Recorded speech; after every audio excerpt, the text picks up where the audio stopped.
cuma 500. 11 itu. Iya, kan yang Zoom webinar yang kita upgrade dari 1000. Bukan Zoom meetingnya yang kita upgrade dari 1000. Manager. Wow, pasti menarik sekali bukan? Dan karena apa? Karena learning kali ini dibutuhkan oleh seorang pemimpin dalam memimpin tim secara optimal. Oleh karena itu, perlu nih seorang leader mengetahui bagaimana peran dinamika yang harus dihadapi oleh sebuah tim. Kemampuan mengidentifikasi dan juga menentukan cara efektivitas komunikasi yang baik dan benar. Oleh karena itu, terjawab sudah.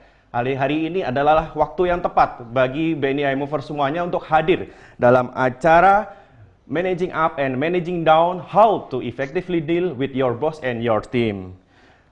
Oke, baik Bapak Ibu, selama 120 menit ke depan kita akan ditemani, telah hadir bersama kita narasumber yang tentunya sangat berpengalaman di bidangnya.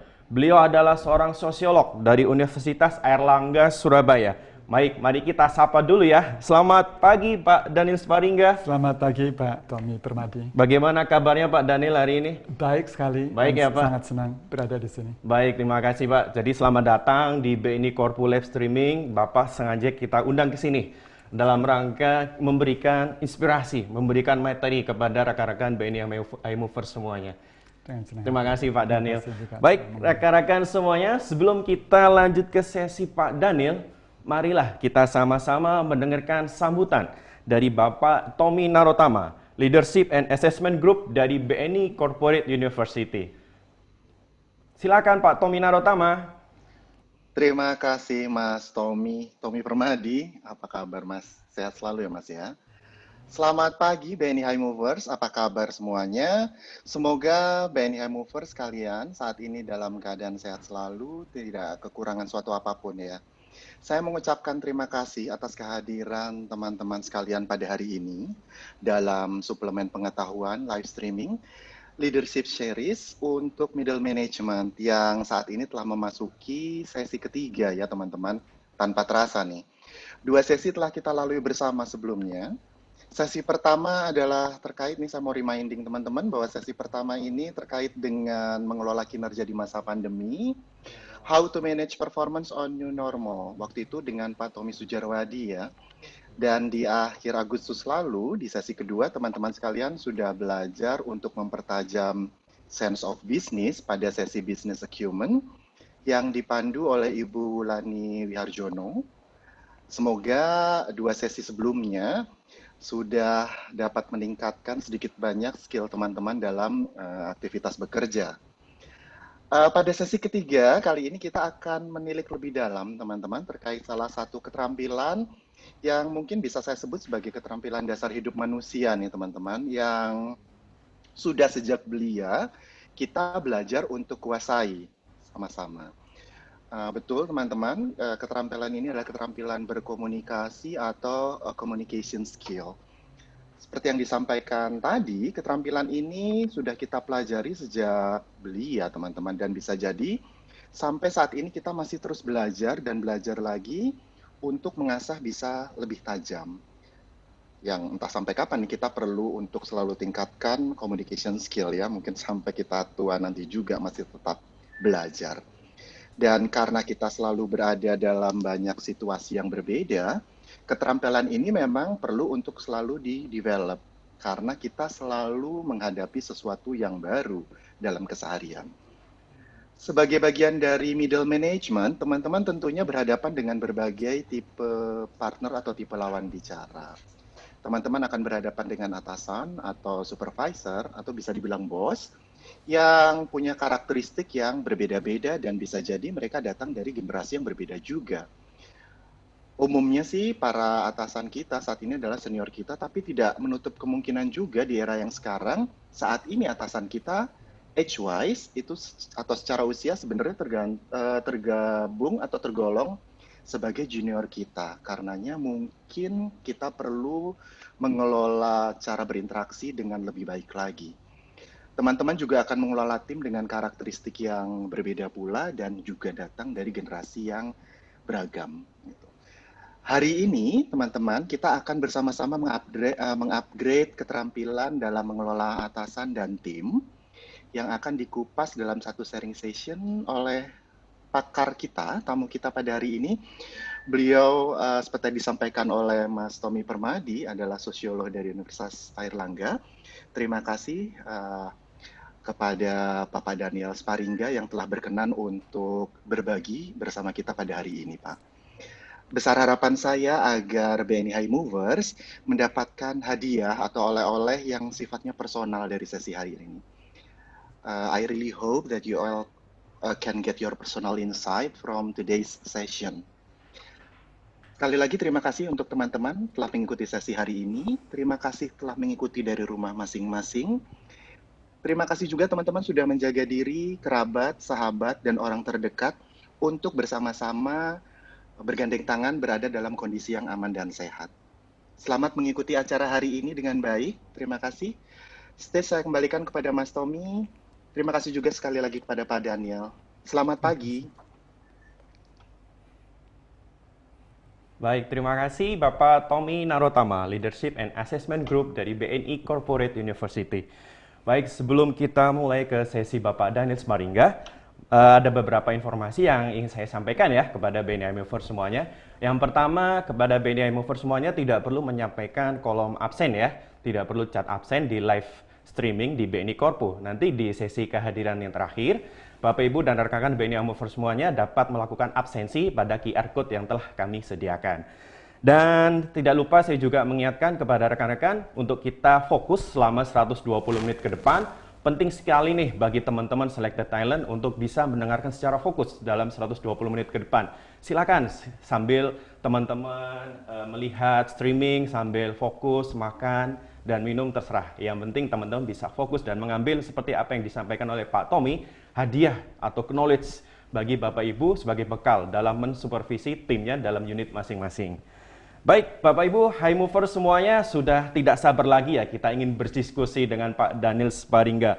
Baik, sama-sama marilah kita sama-sama menyaksikan pemaparan terkait managing up and managing down, how to effectively deal with your boss and your team, dan aplikasinya dalam lingkungan kerja di BNI.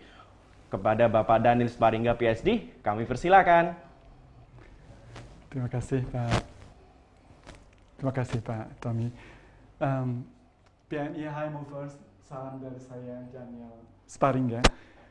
Di sesi ini saya akan mengajak Ibu, Bapak, dan Saudara untuk berbagi pengetahuan dan juga pengalaman tentang satu peran yang sangat menantang. Di satu pihak bagaimana kita mengembangkan hubungan dengan atasan kita, bisa merupakan bos besar atau supervisor, dan di pihak yang lain mengelola hubungan dengan mereka yang menjadi anggota tim saudara.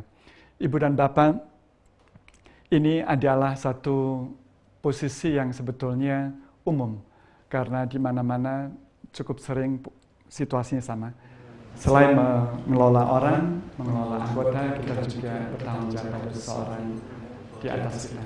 Saya ingin mulai dengan bagian pertama ini, yaitu yang berkenaan dengan bagaimana membangun hubungan secara efektif dengan atasan kita. Ini adalah konstruksi sosial, lebih persis lagi konstruksi sosiologis mengenai apa arti menjadi seorang pemimpin. Dan banyak orang mungkin kurang menyadari bahwa menjadi seorang pemimpin pada tingkat apapun sebenarnya itu adalah satu posisi yang tidak mudah, dan saya ingin tunjukkan mulai dari hal-hal yang paling mendasar. Mereka yang memimpin dalam organisasi, apalagi organisasi bisnis, industri keuangan, lebih khusus lagi industri perbankan, mereka berada dalam tekanan secara terus-menerus yang pada umumnya itu terkait dengan menyelesaikan masalah, menghadapi masalah, menemukan solusi, dan sama pentingnya dengan itu adalah menyelesaikan masalah itu di dalam satu timeline, dalam satu waktu yang tertentu. Ketika kita atau saudara sedang belajar di bangku perguruan tinggi, akademi, dan semacamnya, seringkali saudara punya waktu praktis sangat mewah, panjang sekali untuk menyelesaikan sebuah masalah. Saudara bisa mempertimbangkan ini, membaca ini, tapi pemimpin dalam organisasi, lebih khusus lagi organisasi bisnis, keputusan itu harus dibuat secara cepat dan lebih penting tepat. Itu yang menyebabkan mereka yang berada dalam posisi memimpin selalu dalam tekanan yang terus-menerus. Yang kedua adalah selain membuat keputusan, mereka juga harus bertanggung jawab. Mereka harus mempertanggungjawabkan semua keputusannya. Dan itu juga melibatkan satu tekanan yang lain, satu beban yang lain. Dan itu tidak mudah. Yang ketiga adalah mereka selalu punya target dan tujuan yang harus dicapai. Dan itu menceritakan kegagalan atau sebaliknya kesuksesan mereka di depan para atasan mereka. Selain itu, mereka juga menghadapi risiko, dan risiko itu bisa menyertakan risiko yang paling buruk adalah kegagalan. Dan tidak ada hal yang lebih buruk dari apa yang dibayangkan oleh seorang pemimpin selain kegagalan.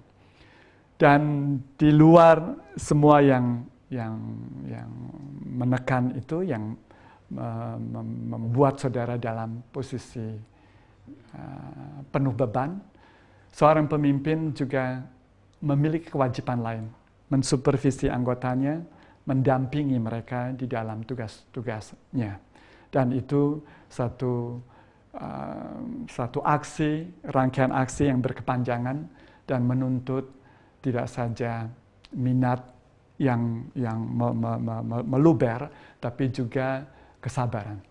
Dan itu satu kiat lain yang harus dikuasai oleh pemimpin. Dan di antara yang lain, yang terakhir adalah mengelola sumber daya, membuat perencanaan, mengeksekusi, sampai kemudian melakukan monitoring dan evaluasi.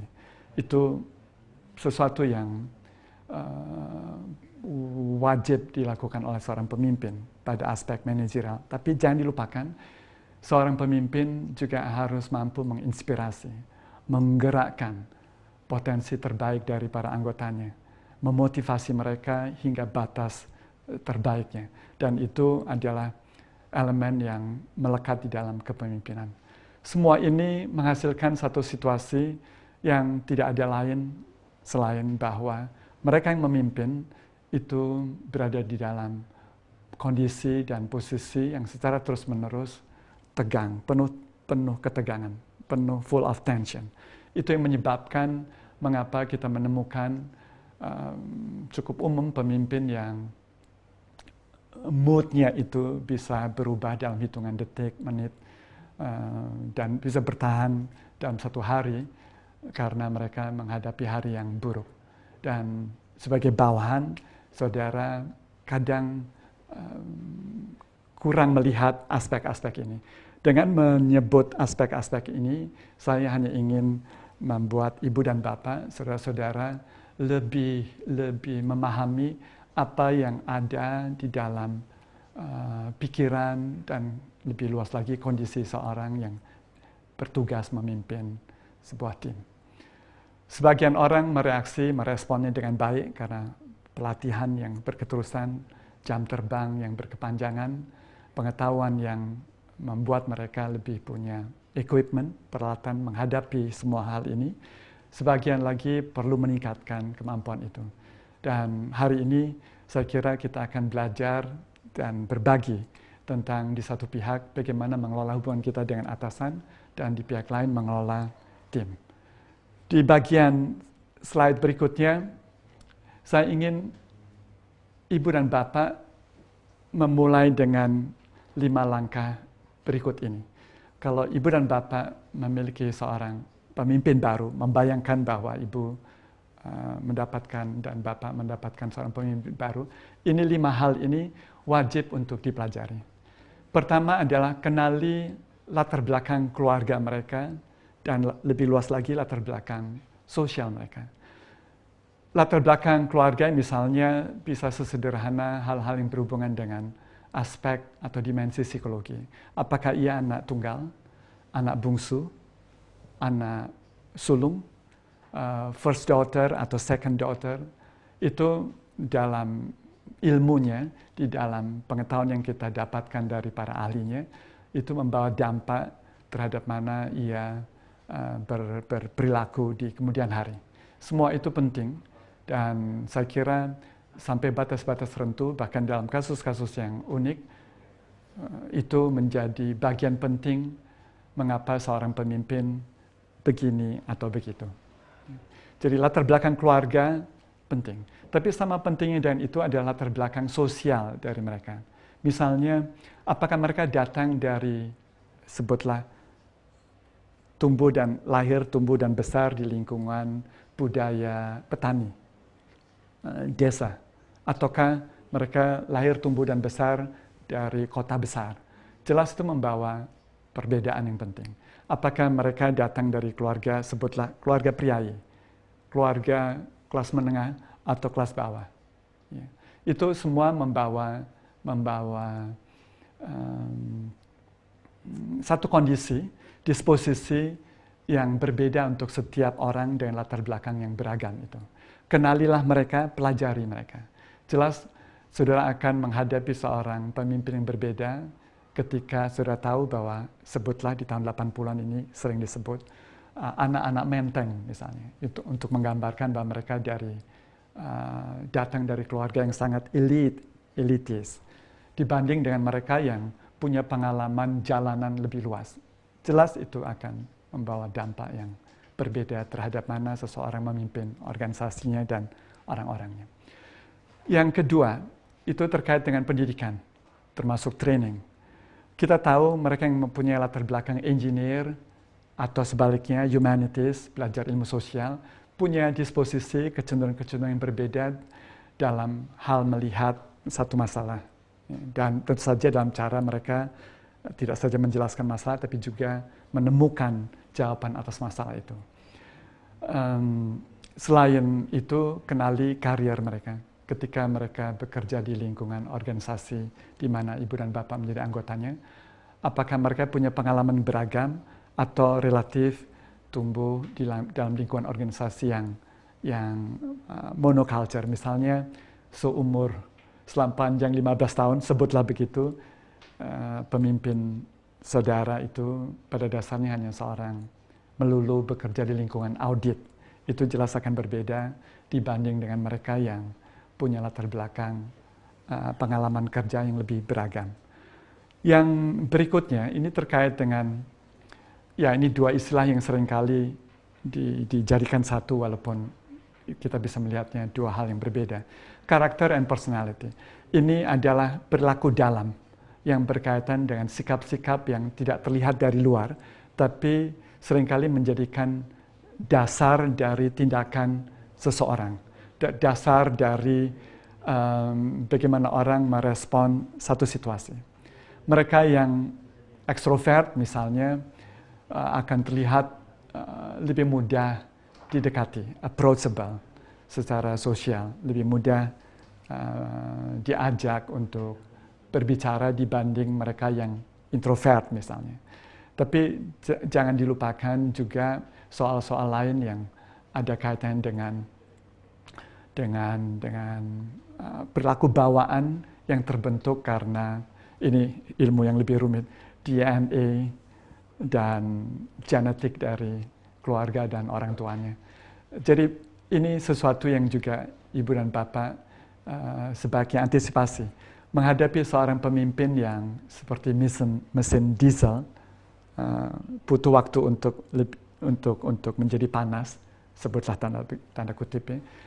Tentu akan berbeda dengan orang yang sejak awal sangat warm, sangat hangat, sangat very open. Itu jauh lebih memudahkan berhubungan dengan para pemimpin yang tipe yang kedua itu. Nah, yang terakhir adalah berkaitan dengan, kalau tadi itu perilaku dalam yang lebih psikologis, ini perilaku dalam sebutlah state of mind yang terkait dengan pengalaman sosial dan kultural mereka. Beberapa orang punya personal orientation yang kuat untuk mengejar sukses. Sebagian orang misalnya mencoba atau percaya pada keyakinan bahwa orang semestinya berdamai dengan dunia di sekitarnya daripada mendorong dirinya untuk menaklukkannya, misalnya begitu. Jadi ini keadaan-keadaan yang ibu dan bapak bisa pelajari dari mereka, termasuk keyakinan mereka, nilai-nilai penting mereka yang akan mempengaruhi cara mereka memimpin. Mereka yang percaya pada kesetaraan, ya, lebih egaliter, percaya pada bahwa manusia itu pada dasarnya sederajat, walaupun perannya bisa berbeda, tentu akan memiliki disposisi yang berbeda dibandingkan dengan orang yang percaya pada hierarki, sosial hierarki yang ketat.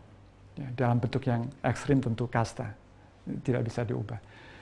Ibu dan Bapak, apa yang saya tekankan, saya coba tekankan dari bagian ini, dari slide ini adalah semua hal ini mempengaruhi individu, mempengaruhi orang ketika berinteraksi dengan lingkungannya, dengan orang-orang di sekitarnya. Percayalah, ini adalah 5 hal penting yang saudara harus pelajari. Dan semakin saudara tergantung mengembangkan hubungan yang sangat intensif dengan pemimpin, maka pengetahuan tentang ini akan sangat membantu ibu dan bapak untuk mengembangkan relasi yang tidak saja produktif, tapi juga sukses. Yang berikutnya, setelah saudara mempelajari, ya, bisa bertanya juga pada orang-orang yang sebelumnya menjadi bawahannya. Itu salah satu tips yang paling gampang, belanja dari orang terdekatnya. Tapi ini adalah mandatoris. Saudara perlu mengembangkan hubungan, tidak saja hubungan yang baik, tapi fungsional itu. Dan karena itu saya sebut build a good rapport and get along with your boss. Yang penting pesannya adalah kalau saudara menguasai itu semua, saudara akan mampu menggunakan bahasa yang setimbang, bahasa yang selaras, bahasa yang dikenal oleh pimpinan saudara, karena itu bunyi-bunyinya itu bersambung rasa atau memiliki signifikansi dengan nilai-nilai dasarnya, dengan perhatiannya dan tentu saja prioritas-prioritasnya.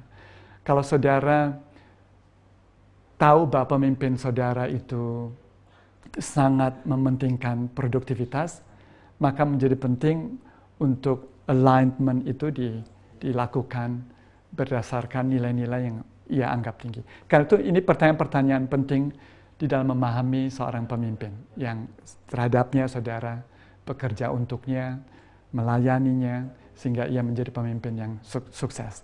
Apa yang penting untuk dirinya? Apa yang membuat ia ketakutan? Beberapa bankir yang saya mengerti lebih memperhatikan NPL misalnya daripada pertumbuhan kredit. Tapi sebaliknya ada orang-orang yang concern utamanya adalah menurunkan tingkat yang kita sebut dengan BOPO itu. Membuat operasi organisasi lebih efisien misalnya. Itu penting untuk saudara pelajari karena setiap orang bisa punya kecenderungan leadership yang berbeda, sedikit atau besar. Apa yang membuat orang tidak bisa tidur nyenyak, itu berarti penting. Apa yang membuat mereka gelisah, itu artinya penting untuk yang bersangkutan. Karena itu ketahuilah. Ya. Apa yang ia lebih sukai lebih, atau sebaliknya tidak suka. Beberapa orang sangat memiliki energi untuk misalnya bertemu dengan klien, dengan tamu-tamu, nasabah-nasabah penting. Sebagian orang mencoba untuk mendelegasikan tugas penting itu pada staf yang lain misalnya. Ini sesuatu yang juga saudara perlu pelajari. Dan tentu saja sama penting dengan semua itu, bagaimana pemimpin saudara mengukur keberhasilan atau sebaliknya kegagalan. Dengan cara menguasai apa yang menjadi motivasi dasar dari seorang pemimpin, saudara akan lebih mudah untuk membangun connection, membangun koneksi, membangun hubungan yang tidak saja produktif, fungsional, tapi juga relevan. Ibu dan Bapak, ini sesuatu yang saya temukan ketika saya dalam salah satu penggalan hidup saya, itu untuk kali pertama saya menjadi staff. Untuk waktu yang lama saya eagle flies alone, saya menjadi orang yang merdeka begitu. Dan ketika saya menjadi staff begitu, saya belajar apa yang saya sebut dengan leadership itu penting, tapi staffship itu istilah saya, itu penting dan relevan. Saya bahkan percaya tidak ada pemimpin hebat kalau tidak ada staff yang hebat. Bahkan kita bisa balik sebenarnya, pemimpin yang hebat itu hanya, pemimpin yang sukses, itu hanya mungkin terjadi karena ia dikelilingi oleh staff, oleh orang-orang yang hebat. Karena itu menurut saya, staffship itu penting. Dan intinya elemen-elemen konstitutifnya adalah menjadi bagian yang produktif dari sebuah leadership itu penting. Itu yang saya sebut dengan staffship. Apa isinya? Pertama adalah pastikan bahwa saudara bekerja untuk menutup kekurangan dari seorang pemimpin. Saudara, pemimpin itu tidak turun dari langit, tapi ia bergesekan dengan bumi, sebutlah begitu. Dan melalui pengalaman hidupnya, ada hasil atau akibat yang membentuk dirinya. Dan sebagian itu tidak bisa diubah, diantaranya karena pengalamannya di masa lalu, di lingkungan keluarganya. Tadi saya sebut bahwa latar belakang keluarga itu penting. Mereka yang tumbuh dan besar dari keluarga broken homes, itu memiliki disposisi yang berbeda dengan mereka yang tumbuh dan besar di lingkungan keluarga yang cinta dan kasih itu meluber kemana-mana. Karena itu, tiap pemimpin pasti punya titik-titik lemahnya. Ya, sehebat apapun, seorang pemimpin pasti memiliki apa yang kemudian dapat kita anggap sebagai kelemahannya. Kalau pekerjaan seorang pemimpin, bagian terpentingnya adalah bertemu dengan orang, dan kebetulan pemimpin saudara tidak terlalu sociable, approachable, maka itu adalah poin di mana ia tidak perform secara optimal. Tutuplah dan menjadi bagian yang produktif untuk mengisi kekosongan atau kekurangan dari pemimpin itu. Yang lainnya sebaliknya, saudara bisa membujuk, mendorong pemimpin untuk fokus pada bakat-bakat alaminya. Beberapa orang memiliki bakat, sebutlah bakat alaminya, atau talenta yang dibentuk karena pengalaman hidupnya yang tidak bisa diganti atau diisi karena kita belajar di sekolah atau di university. Tiap orang juga punya kekuatan. Karena itu kita bisa dorong, sudah bisa dorong agar para pemimpin memfokuskan atau memaksimalkan, mengkapitalisasi kekuatan-kekuatan yang ia miliki. Yang ketiga, kalau pada awalnya saudara takut kehilangan pekerjaan, pastikan setelah setahun situasi berbalik. Bahwa perusahaan akan takut kehilangan saudara. Pemimpin takut kehilangan saudara. Dengan cara, saudara adalah a big help for her, for him, in any given situation. Dan itu tidak bisa digantikan orang. Dan banyak orang menjadi bertahan di dalam setiap kepemimpinan. Pemimpin sudah berubah 5 kali, ia berada dalam posisi yang sangat strategis, tak tersentuh, semata seringkali karena ia tak tergantikan. Dan memiliki anggota tim yang dapat diandalkan oleh bos adalah salah satu mimpi terindah yang bisa dibayangkan oleh seorang pemimpin. Karena itu, dalam perspektif sebagai bawahan, saudara bisa melihat lubang itu untuk diisi. Pemimpin manapun butuh orang-orang yang bisa diandalkan. Dan jadilah orang seperti itu. Staffship itu juga mendiktekan satu hukum yang kelihatannya paradoks, tapi sebenarnya itu benar. Pemimpin yang sukses itu memberikan landasan kesuksesan bagi saudara sendiri di masa depan. Karena pada akhirnya orang juga akan bertanya siapa orang-orang di balik dirinya. Dan mereka yang hebat membantu seorang pemimpin itu akan terlihat dengan mudah dari kejauhan. Semua orang tahu bahwa pemimpin ini menjadi sukses juga karena bantuan orang atau orang-orang di sekitarnya. Karena itu, meskipun mungkin saudara memiliki pimpinan yang bukan orang yang mudah untuk dipuaskan, bukan orang mudah untuk menjadi bawahannya, pastikan bahwa ia sukses. Karena tidak ada gunanya mendorong ia pada kegagalan, karena kegagalan itu juga akan berdampak pada karier ibu dan bapak, langsung maupun tidak langsung, cepat atau lambat. Ibu dan bapak, ini staff shape yang kalau itu tidak dikenal dalam buku-buku yang saudara baca, karena memang semata karena saya mencoba memperkenalkannya, karena pengalaman dan sebagai orang yang belajar sosiologi, memperhatikan bahwa staff shape sepenting leadership sebenarnya. Apa yang perlu saudara lakukan kalau saudara menjadi bawahan, menjadi bagian dari sebuah leadership? Menurut saya, yang pertama ini, untuk misalnya menjadikan diri saudara tidak tergantikan, bisa get along very well dengan your boss, maka saudara bisa belajar melihat orang-orang yang sukses mendampingi atasan saudara. Saudara bisa belajar darinya dengan melihat atau kalau perlu bertanya, mintakan nasihat. Orang macam apa yang saudara sedang hadapi. Tidak untuk alasan-alasan buruk, tapi sebaliknya untuk alasan-alasan baik. Yaitu menjadikan saudara bagian yang fungsional. Saudara, ada satu hal yang kita sebenarnya kurang menekankan, elemen penting dari leadership, yang elemen diantaranya adalah leader. Seorang leader itu membawa juga karakter and personality. Dan pada pimpinan puncak, mereka biasanya sudah berusia 50 tahun. What can you expect from someone who is already 50s? Itu seringkali itu permohonan yang tidak mungkin. Karena itu situasi seringkali begini. Kalau saudara tidak bisa mengubah pimpinan saudara, saudaralah yang berubah.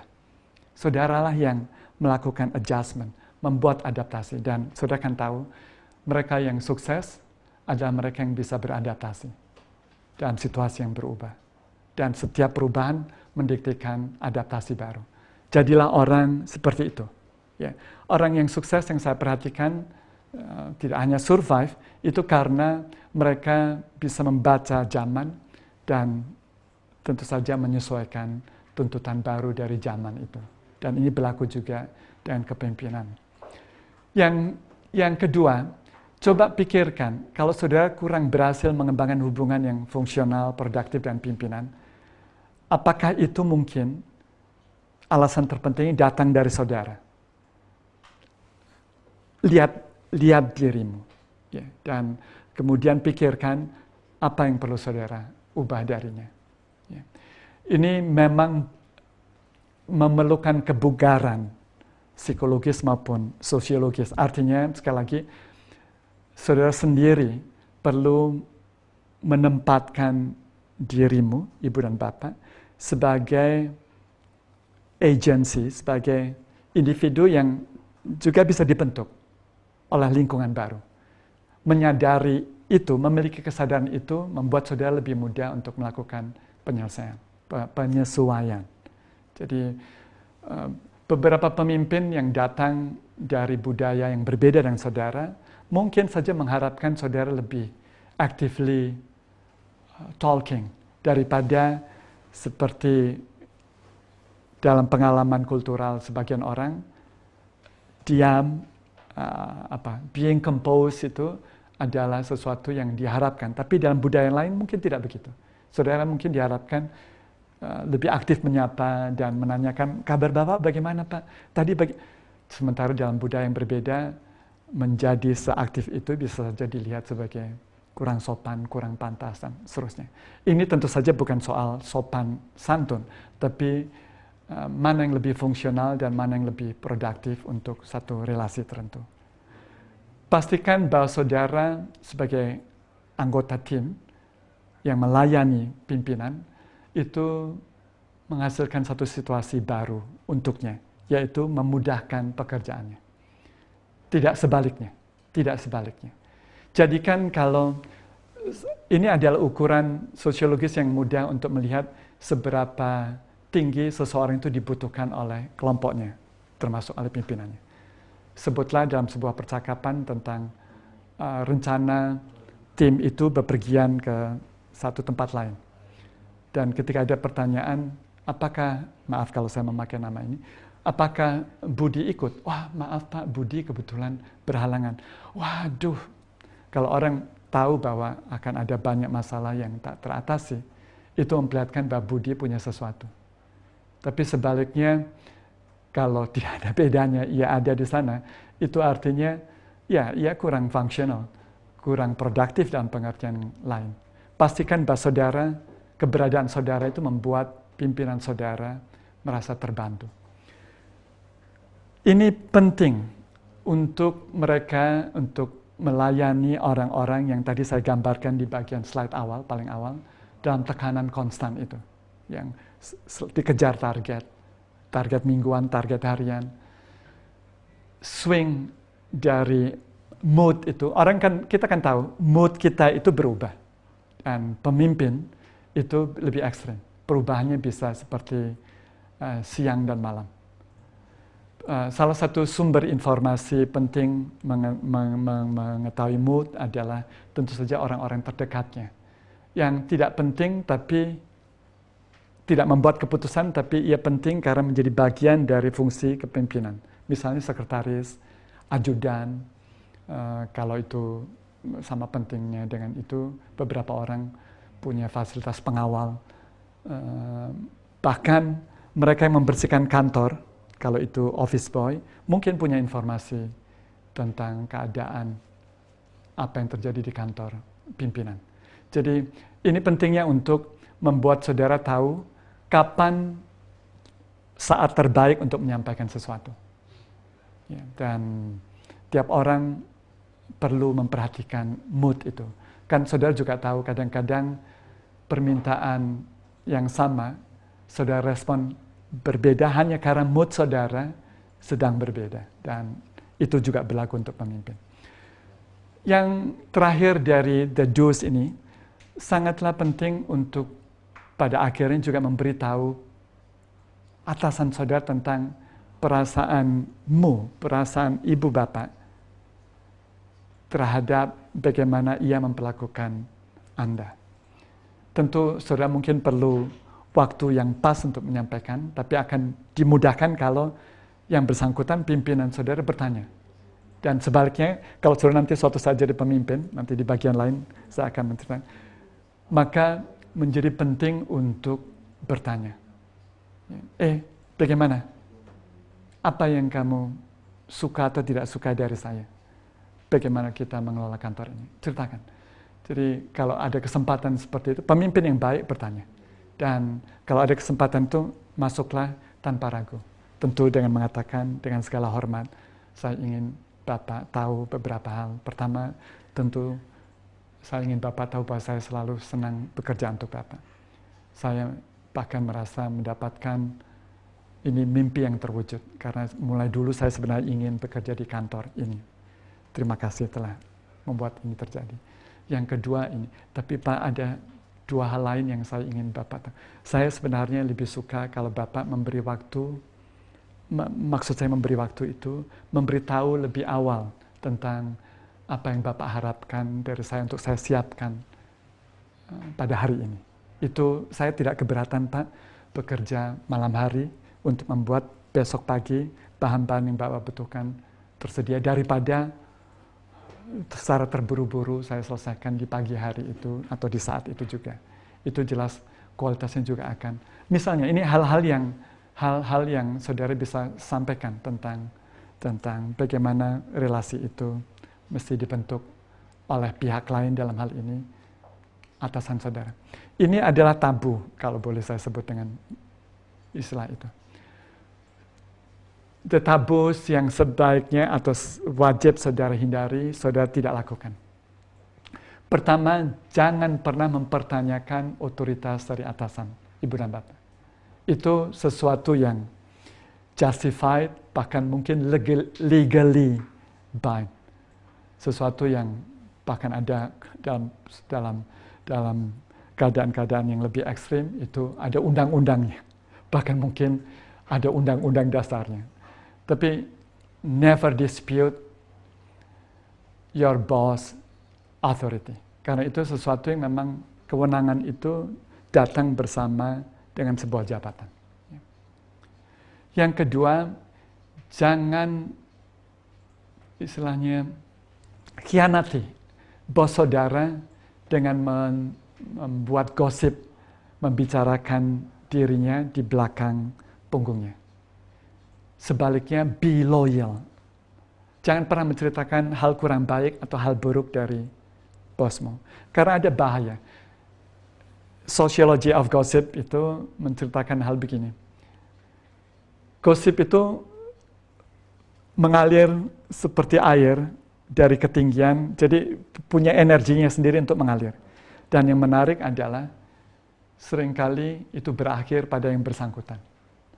Dan kalau saudara yang digosip menjadi objek dari yang digosipkan, ketahuilah bahwa ketika Anda mendengar gosip tentang dirimu, ketahuilah bahwa Anda adalah orang terakhir yang mendengarnya. Karena yang lainnya sudah dengar. Dan itu bisa terjadi pada situasi ibu dan bapak. Karena itu jangan bikin gosip.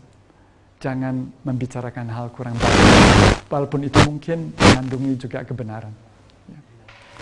Simpan untuk diri sendiri, bahkan sampai pensiun.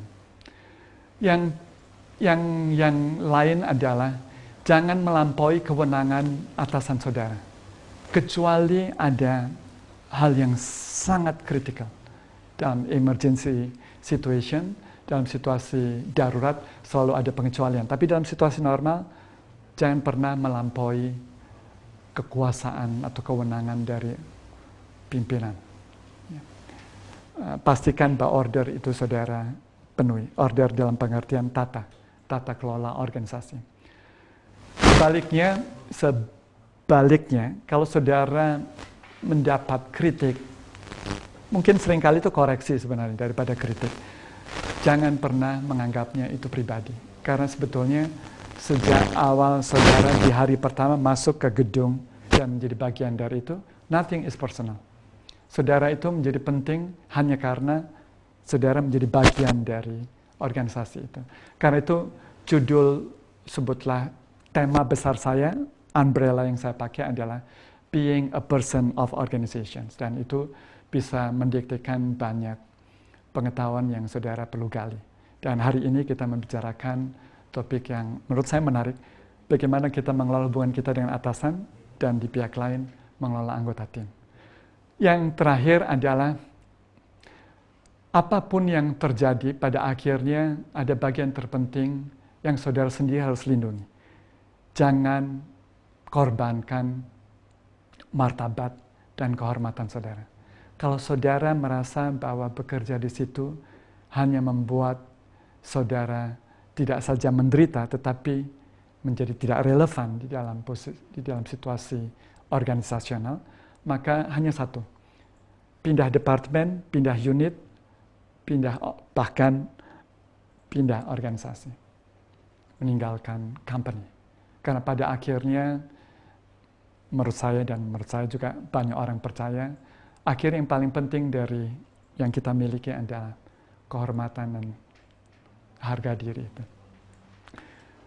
Ada banyak hal yang patut diperjuangkan, dan terhadap itu mungkin saudara harus menyesuaikan, tapi ada satu hal yang saudara tidak bisa tukar dengan yang lain, yaitu self-respect. Itu bagian terakhir yang mungkin penting untuk saudara perlu ingat dalam menjalankan pekerjaan sebagai bawahan. Ibu dan Bapak, ini bagian kedua yang merupakan kebalikan posisi yang terbalik, posisi yang lain, bukan terbalik mungkin, posisi yang lain yang saudara pada saat yang sama harus perankan, yaitu mengelola tim, mengelola bawahan, mengelola orang-orang yang saudara pimpin. Ya. Bagaimana menjadi pimpinan yang hebat, dahsyat untuk tim saudara, ini adalah paruh kedua yang saya ingin dengan saudara kita berbagi. Pertama adalah, dan ini seperti hukum dasar menurut saya, jangan biarkan dirimu, diri ibu dan bapak, menjadi, saya sebut, toxic boss. Ini istilah yang dikenal di dalam studi-studi tentang being a leader. Toxic boss itu istilah yang memang keras, tapi memang istilah itu menurut saya patut untuk dipakai. Jangan pernah menjadi pimpinan yang mungkin yang penuh racun, yang membahayakan, yang dalam bahasa yang lebih datar itu tidak produktif, tidak fungsional, tidak relevan untuk timmu. Dan kata toksik itu dipakai karena memang beberapa tipe pemimpin jatuh dalam kategori ini. Dan menurut saya apa saja tanda atau elemen-elemen terpenting apa saja yang ada di dalam toxic boss, pemimpin yang beracun itu. Pertama, incompetence. Pemimpin yang kita layani ini incompetence, tidak punya kompetensi. Tapi somehow dia end up dalam posisi seperti itu. Dan itu bisa sangat umum atau lebih umum terjadi di dunia politik yang melibatkan pemilihan. Tapi dalam organisasi bisnis, unsur kedekatan dengan pimpinan, unsur relasi dengan pemilik saham atau pemegang saham mungkin, itu mungkin ikut menentukan, tetapi tidak seburuk dalam situasi yang mungkin bisa terjadi di dalam dunia yang melibatkan pemilihan, politik misalnya. Nah, incompetence. Yang kedua, inconsistence. Ia tidak bisa dimengerti karena berbicara penuh kontradiksi. Ia meminta begini, tetapi ketika pekerjaan selesai, ia mengatakan, bukan ini yang saya minta. Dan selain inconsistent, juga very disorganized. Ia tidak punya tata kerja yang bisa secara mudah diikuti, karena arahannya penuh kekacauan. Dan ini adalah nightmare bagi anggota tim. Karena itu kalau dalam posisi ini, ketika jadi bos, pastikan saudara tidak menjadi orang seperti itu. Karena dampaknya bisa sangat mahal. Ini adalah akibat hadirnya toxic boss. Yaitu satu, demoralisasi. Karena orang merasa, apa yang bisa saya lakukan untuk membuat organisasi ini berjalan dengan baik? Karena semua hal baik yang selama ini it went well, berjalan sukses, ini tiba-tiba menjadi tidak relevan lagi dengan pemimpin yang satu ini. Dan orang merasa ya tidak bersemangat lagi. Dalam istilah dunia ini kita kenal dengan konsep demoralisasi. Tapi sama pentingnya dengan itu, karena dipenuhi oleh inkonsistensi, ya orang kebingungan, orang kehilangan arah. Ini harusnya bagaimana ya? Dan ketika orang mengalami disorientasi, potensi terbaiknya tidak muncul. Orang lebih banyak dihantui oleh kekeliruan. Apalagi orang-orang yang masuk dalam kategori toxic boss itu juga, maafkan kalau saya sebut ini, disrespect full untuk dirinya maupun untuk bawahannya. Dan itu membuat orang dalam bentuk yang lain juga mengalami disintegrasi. Hal terburuk yang bisa terjadi pada sebuah organisasi adalah ketika ada disintegrasi.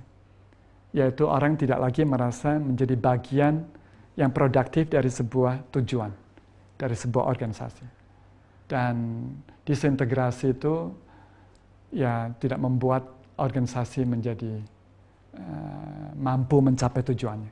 Itu juga terjadi dalam bentuk yang lebih ekstrim, bukan ekstrim, lebih luas, terjadi dalam sebuah bangsa, masyarakat, komunitas. Disarray, perpecahan ada di mana-mana. Dan gossiping, klik adalah akibat yang menunggu waktu terjadi ketika kita memiliki seorang pemimpin dengan kategori toksik tadi. Dan yang terakhirnya, alih-alih ini sebuah organisasi, ini sebetulnya adalah gerombolan saja yang kebetulan berkantor dan punya seragam yang sama atau punya identitas organisasi yang sama. Jadi deformation. Saudara-saudara, kalau kita memiliki pemimpin yang begini, ini nightmare untuk organisasi sebenarnya, tapi juga untuk anak buah.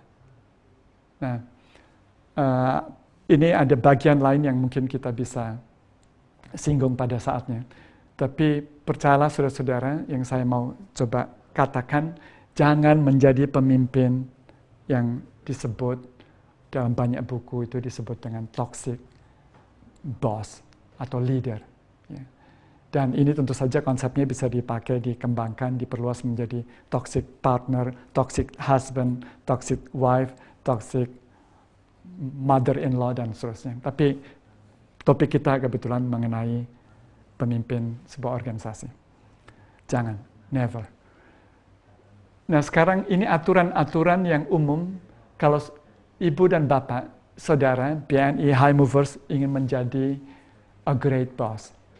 Bos yang sukses.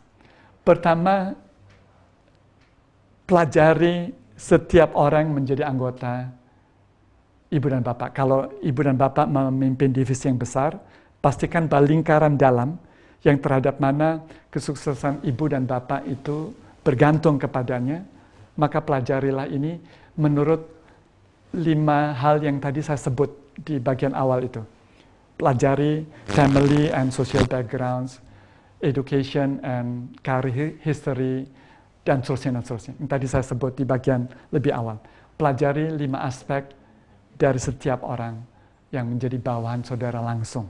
Karena itu menguasai mereka, mengetahui mereka adalah menguasai mereka, dan lebih penting dari itu bukan menguasainya, bukan menaklukkannya dalam pengertian dalam motif power relations, tapi memanfaatkan secara optimal dari setiap orang yang terhadapnya saudara bekerja dan memimpin orang-orang itu. Sama pentingnya dengan itu, aturan yang kedua adalah bangun hubungan timbal balik yang ditandai oleh trust and respect.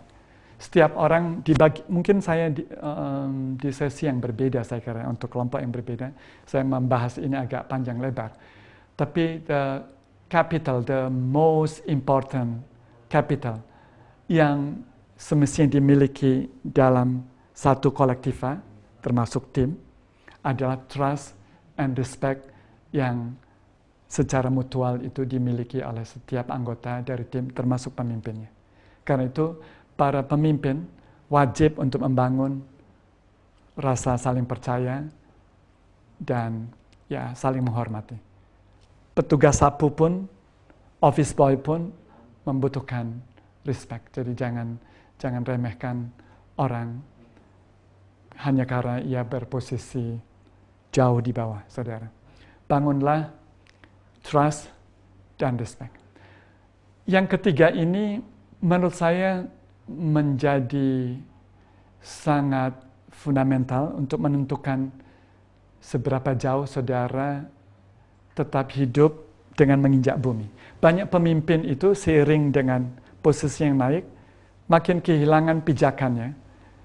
Itu sering disebut dengan out of touch with reality, karena ia kehilangan kemampuan, ability, bahkan capacity untuk melihat tanah, melihat bumi, maksud saya melihat kenyataan. Karena ia tidak mampu mengembangkan mekanisme yang membuat komunikasi itu, informasi, data, saran, itu mengalir dari bawah ke atas. Ya. Saudara, karena itu kalau jadi pemimpin, pastikan saudara memiliki mekanisme untuk membuat itu terjadi. Saudara bisa umumkan. Saudara, ada 3 hal yang saya miliki, dan saya ingin saudara juga memilikinya. Yaitu, saudara setiap saat bisa menghubungi saya either melalui WA, bagi yang tidak pakai WA, memakai, kalau masih ada SMS. Yang kedua email, Dan yang ketiga, menelpon langsung. Saudara memiliki kemewahan untuk menelpon saya secara langsung, terutama kalau itu menyangkut sesuatu yang urgent. HP saya itu saya nyalakan 24 jam. Dan tentu saya tidak berharap pada pukul 1 malam ada telepon berbunyi, karena itu pasti mengganggu tidur saya. Tetapi kalau itu sesuatu yang urgent untuk organisasi, lakukan. Misalnya begitu. Jadi pastikan anggota tim saudara, terutama lingkaran dalam itu punya hotline yang bisa membuat ibu dan bapak itu terhubung. Mimpi buruk dari sebuah organisasi adalah seiring dengan waktu, pemimpin itu menjadi, saya sering menyebutnya dengan ini, untouchable. Tidak bisa disentuh, karena terlalu jauh. Dan mekanisme ini tidak saja penting untuk membuat mereka merasa memiliki pemimpin yang bisa disentuh, dipegang, nyata, real leader, tapi juga untuk membuat semua yang penting itu juga sampai pada ibu dan bapak. Saya ingin mengingatkan satu hal. Dalam keadaan krisis, banyak pemimpin itu saya lihat itu mengunci dirinya, membuat threshold-nya makin sempit, dan memutus komunikasi dengan dunia luar. Karena satu hal, karena satu alasan yang baik tapi itu punya akibat buruk, yaitu dalam krisis pada umumnya informasi yang mengalir hanya membawamu pada masalah. Maksud saya itu hanya mengabarkan masalah yang perlu solusi dan reaksi cepat, dan banyak orang tidak memiliki that eagerness, that capacity to cope with it. Dan pemimpin yang agile, pemimpin yang terlatih, yang tertempa, itu justru dalam keadaan krisis membuka ruangnya, itu threshold-nya makin diperluas. Sehingga ia bisa memonitor hal yang bahkan agak jauh dari kesehariannya. Tapi dalam situasi normal, pastikan bahwa mekanisme ini. Saudara-saudara, ibu dan bapak, yang saya perhatikan banyak pemimpin itu makin hari makin tak tersentuh. Dan itu kehilangan besar. Saya ingin menuliskan ini dengan satu permohonan, dengan satu dorongan maksud saya, agar saudara sungguh-sungguh memperhatikan bahwa komunikasi dengan tim itu sangat penting. Tidak saja di jam kantor, tapi di luar jam kantor. Yang berikutnya adalah seringkali pemimpin itu menjadi sukses karena ia tahu batasnya. Dan karena itu, kalau menetapkan target, pastikan targetnya itu realistik. Itu bisa dicapai, bisa dikerjakan oleh anggota tim. Jadi jangan membuat target atau harapan yang memang beyond something to achieve. Itu itu hanya membuat frustrasi. Saudara kan tahu, kalau targetnya terlalu tinggi, membuat orang frustrasi. Tapi sebaliknya kalau terlalu mudah, ya orang akan tidak terlalu produktif. Pastikan bahwa ada rooms, ada spektrum yang membuat mereka merasa ini sesuatu yang bisa dicapai dan bisa dikerjakan. Dan informasi seringkali membantu. Bacaan tentang realitas, karena informasi data itu membantu saudara untuk menetapkan apa yang real daripada hanya didorong oleh optimisme yang berlebihan. Tiap ibu dan bapak, observasi saya juga mengatakan para pemimpin yang sudah sibuk dan karena tekanan yang tadi saya sebut tadi itu, sering tidak menginvestasikan waktunya untuk membuat memberikan perhatian tentang apa yang dibutuhkan oleh timnya dan masalah-masalah mereka. Lebih buruk dari itu adalah pemimpin cukup sering membiarkan dirinya terbaca sebagai pemimpin saya tidak mau dengar masalah. Dan akibatnya adalah orang mulai membatasi apa yang menjadi bahan percakapan dengan para pemimpinnya. Karena dalam pengalaman mereka, kalau mereka lapor masalah, pemimpinnya itu mereaksi secara negatif. Wah, kamu cuma bawa masalah, apa gunanya saya pilih kamu sebagai bawahan, sebagai manajer di bidang itu kalau kamu sendiri nggak bisa menyelesaikan masalah.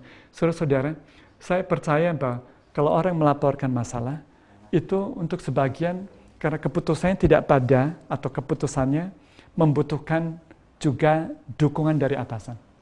Karena itu jangan mereaksi secara negatif atas masalah yang dibawa oleh anggota tim di meja kantor ibu dan bapak. Betapapun sulitnya, betapapun rumitnya keadaan ibu dan bapak yang sudah terjadi pada ibu dan bapak. Tetaplah untuk tenang mendengarkan masalah. Dan berikan supervisi, coaching, ini yang tadi saya sebut di bagian awal itu. Betapa menjadi pemimpin itu tidak mudah karena harus juga meluangkan waktu. Jadi jangan memberi reaksi negatif pada masalah yang dibawa oleh anggota. Karena pelan, tapi itu akan pasti terjadi. Mereka hanya akan melaporkan hal yang mereka tahu, itu hanya akan membuat ibu dan bapak senang. Karena itu ABS, asal bapak senang, atau AIS, asal ibu senang, sebenarnya itu hasil dari disposisi yang diperlihatkan oleh seorang pemimpin pada anggota timnya. Percayalah, itu bisa terjadi, dan itu hanya akan merugikan. ABS menurut saya adalah akibat, konsekuensi dari leadership yang menghindari laporan yang bermasalah, itu yang membawa masalah. Nah, karena itu bertanya tentang kebutuhan itu juga membuat mereka merasa seperti pasukan yang dipersenjatai dengan memadai. Dan untuk setiap tugas selalu mendiktekan kebutuhan dan pastikan bahwa mereka memiliki peralatan yang memadai untuk tugas yang ibu dan bapak bebankan kepada mereka. Ini adalah kecenderungan lain yang tidak produktif. Tapi untuk alasan yang berbeda atau untuk hal yang sedikit berbeda itu bisa lain ceritanya. Tapi saya mulai dengan yang ini. Jangan ikut campur terlalu detail pada urusan-urusan atau perkara yang anggota ibu dan bapak bisa menyelesaikannya. Banyak pemimpin tanpa sadar membenamkan dirinya ikut campur terlalu jauh. Pertama, satu, itu tidak mendidik bawahan ibu dan bapak untuk menjadi pemimpin di unitnya dengan memiliki kepercayaan yang diperlukan, kepercayaan diri yang diperlukan, tapi juga berongkos sesuatu yang sangat mahal, yaitu ibu dan bapak bisa mengabaikan pekerjaan ibu dan bapak sendiri. Dan itu mengakibatkan ada yang tidak terurus.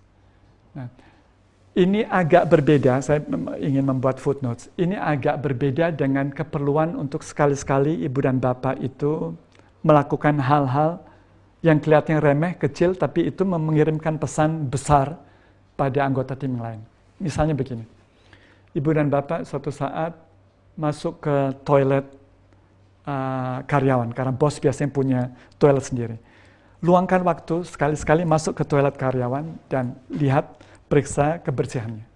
Dan kalau itu perlu treatment, perlu penanganan, saudara bisa panggil kepala urusan rumah tangga dan saya tidak ingin ini terjadi. Ini lihat kotor, kamu mungkin perlu beli bahan kimia, itu bisa dibeli di sana. Dan itu kelihatannya bisa tampak seperti micromanaging. Tapi untuk alasan yang berbeda, itu necessary. Untuk mengirimkan pesan bahwa you are watching everything. Ya, dan itu sekali-sekali perlu dilakukan. Juga untuk hal-hal lainnya. Jadi ini berbeda dengan apa yang di sini disebut dengan micromanaging. Yang berikutnya adalah pemimpin itu memiliki minat yang kuat, tapi juga kesabaran yang penuh untuk mendampingi, melakukan supervisi dan coaching pada anak buah. Yang wawancara saya dengan mereka yang bekerja di dunia perbankan itu, terutama di daerah-daerah, itu memberi pelajaran saya tentang satu hal. Apalagi kalau ia baru ditempatkan di bagian funding. Ia harus bertemu dengan nasabah-nasabah istimewa yang ia belum kenal. Dalam situasi seperti itu sebenarnya pemimpin setempat semestinya menurut saya perlu membawa anak buahnya untuk bertemu dengan nasabah spesial itu dan dengan wibawanya dia membawa anak buah ini untuk memperkenalkan dan tentu dengan pesan untuk selanjutnya ia akan mewakili organisasi untuk melayani bapak atau ibu, misalnya gitu. Jadi kadang-kadang ada wibawa yang perlu dipinjamkan sebentar atau dipenuhkan sebentar, dan karena itu keterlibatan ibu dan bapak perlu ada di sana. Pastikan bahwa orang merasa tidak saja dipimpin, tapi juga ditolong, didampingi dalam masa-masa yang sulit. Saya menggunakan apa yang sudah ada adagium dalam cerita yang berbeda. A friend in need, a friend indeed. Saya pakai a leader in need, a leader indeed. Yang berikutnya adalah ini. Ini agak mirip dengan yang tadi, menciptakan mekanisme informasi, tapi ini lebih dengan satu tujuan yang lebih spesifik. Yaitu pastikan mekanisme itu juga dipakai, mekanisme informasi atau komunikasi itu, juga dipakai untuk mendapatkan feedback dan new input. Banyak pemimpin itu merasa kalau sudah memberikan arahan, memerintahkan, itu selesai. Sebenarnya kan tidak. Dalam ilmu manajemen yang sederhana kan saudara juga harus memonitor. Nah, sama pentingnya dengan itu adalah monitoring itu lebih mudah, lebih fruitful kalau saudara mengembangkan sistem yang memungkinkan feedback itu terjadi. Caranya bagaimana? Saudara yang harus membuat forumnya. Misalnya untuk satu perhelatan atau satu misi yang penting, selesai, dan kalaupun itu sukses, tetap penting untuk menerima feedback. Saudara bisa panggil, kumpul dalam satu rapat yang suasananya selalu informal tapi serius. Nah, saudara-saudara, saya mengandaikan ini Ibu dan Bapak. Saudara-saudara, pertama terima kasih karena tim kita sudah berhasil mencapai target, bahkan melampaui harapan pimpinan kita di Jakarta. Yaitu ini. Saya mengucapkan terima kasih dan memberikan apresiasi semua dari ini hanya bisa terjadi karena saudara melakukan banyak hal, melampaui panggilan tugasmu.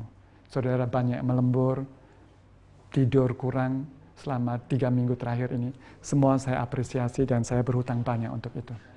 Tapi saudara-saudara, selain cerita sukses itu, saya percaya di tengah hal sukses pun pasti ada ruang untuk perbaikan.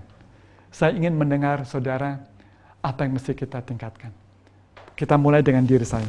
Apa yang menurut saudara masih perlu saya lakukan di tengah-tengah pengakuan bahwa ya saya sudah hebat dan seterusnya. Lupakan itu. Saya percaya pasti ada yang masih bisa ditingkatkan. Saya ingin mulai dengan sekali lagi saya bersama Budi. Silakan Pak Budi. Apa yang menurut Pak Budi saya sebagai pimpinan unit ini masih bisa tingkatkan? Silakan, saya ingin dengar itu. Yang pujian nanti saja. Yang pujian nanti. Sekarang yang itu. Saudara bisa hindari kata kritik, karena itu nanti membebani dia, membebani mereka, karena kritik itu dalam beberapa budaya seperti tabu. Jadi saudara bisa gunakan istilah yang lebih encouraging misalnya. Apa yang masih bisa saya lakukan untuk meningkatkan? Kan itu sebetulnya kritik, koreksi. Jadi saudara sendiri harus membuka forum itu dan biasakan itu menjadi, mungkin pada awalnya agak berat, tapi semakin saudara lakukan itu membuat mereka menjadi terbiasa dan membuat mereka seperti, oh ini undangan yang genuine, yang sincere. Jadi saudara, mereka merasa tidak akan ragu.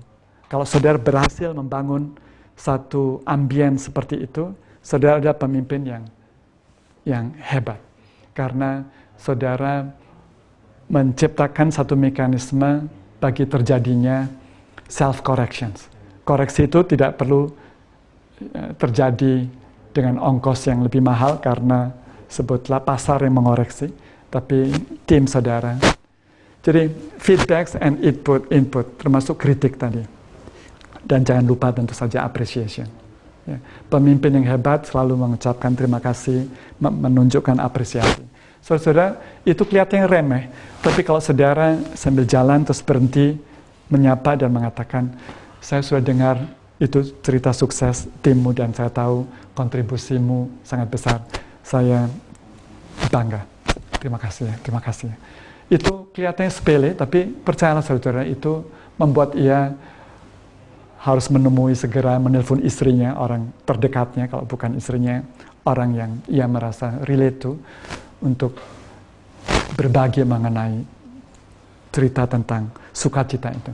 Dan itu menimbulkan energi positif untuk ia membuat hal-hal seperti itu terulang lagi.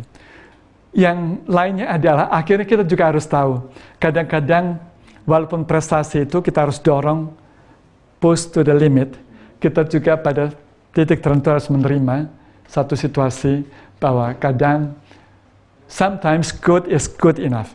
Ya. Karena dalam bahasa Inggris kadang-kadang kita bilang this is good but not good enough. Kadang kita harus ucapkan this is good and good enough.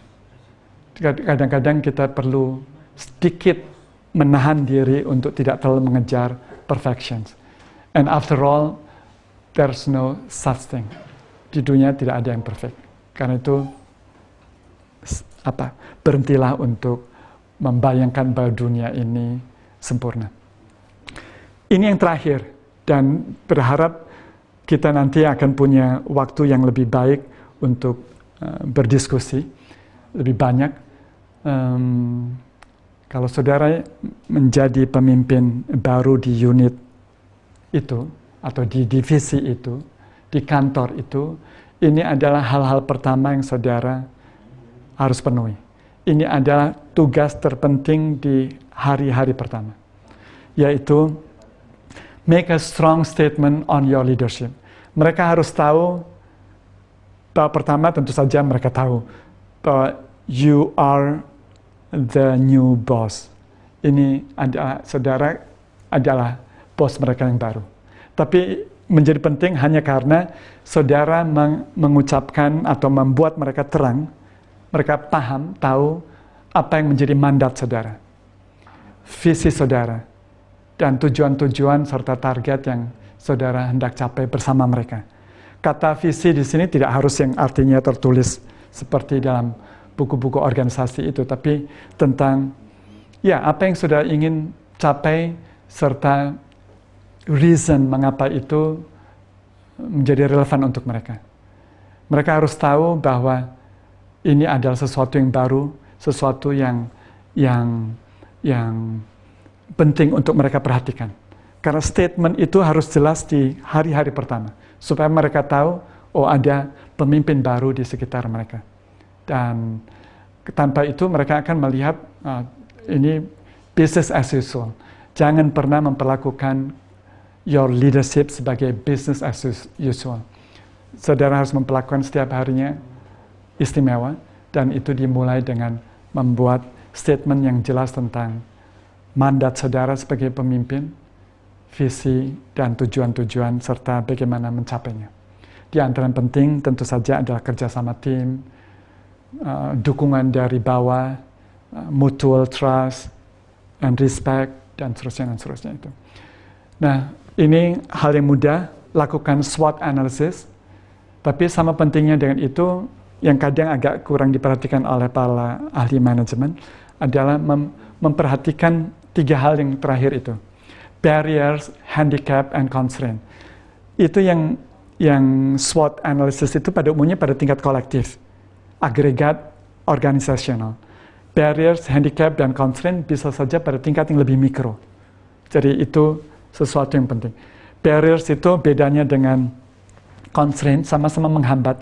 Barriers itu misalnya kalau ini mobil, kalau ada balok kayu, itu barrier. Tapi constraint itu kalau ada tali yang menahan mobil itu jalan ke depan. Ya, constraint. Dalam bahasa Indonesia kita sebutkan kendala. Sayang sekali banyak orang memakainya untuk alasan yang berbeda. Kendala itu maksudnya masalah. Oh maaf Pak, ada kendala di sini, maksudnya masalah. Oke, yang terakhir adalah apa yang saudara harapkan dari anggota tim saudara, dan dengan mengatakan the do's and the don'ts itu. Buat jelas sejelas mungkin arahan ibu dan bapak. Termasuk misalnya tadi yang saya sudah jelaskan, membangun komunikasi yang transformatif, yang produktif, ya, membuat mereka merasa ini pemimpin tetapi kelihatannya bisa diajak gaul untuk bekerja bersama. Ibu dan bapak, ini semua hal yang menurut saya kita bisa pikirkan kita cermati, dan di atas semua itu kita hayati untuk kita lakukan.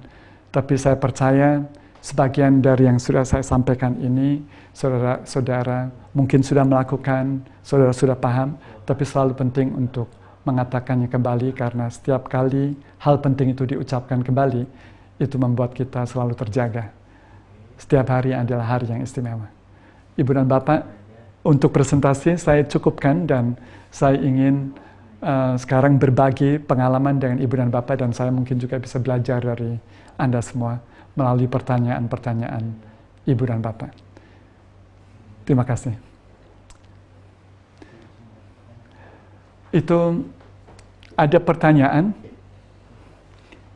Oh, betul-betul. Itu ada dari Ibu atau Pak Nur. Maaf, nama kadang sekali lagi bisa perempuan, bisa laki.